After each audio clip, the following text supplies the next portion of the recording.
agar ibadah kita lebih berwarna dan diberkati Allah Subhanahu Wa Taala. Semoga kita menjadi insan yang lebih baik selepas melalui madrasah Ramadan yang mulia ini.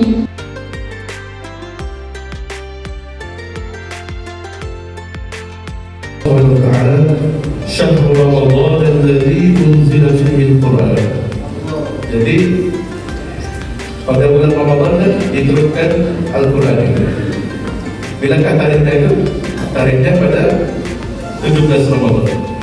Tapi maksud di sini adalah penurunan Al-Quran sebagai wahyu kepada Nabi Muhammad SAW secara berperingkat.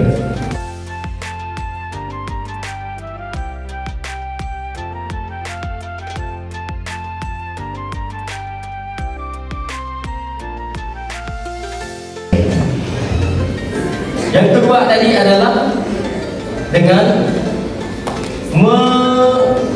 memenuhkan diri kita dengan ilmu pengetahuan, dengan cara kita membaca dan memahami segala isi kandungan yang ada di dalam Al-Quran.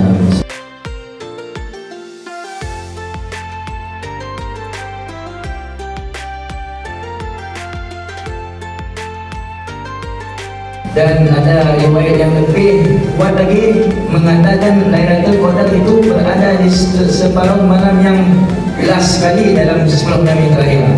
Maksudnya 25 ke atas. Lagi ada dengan 17 Ramadan.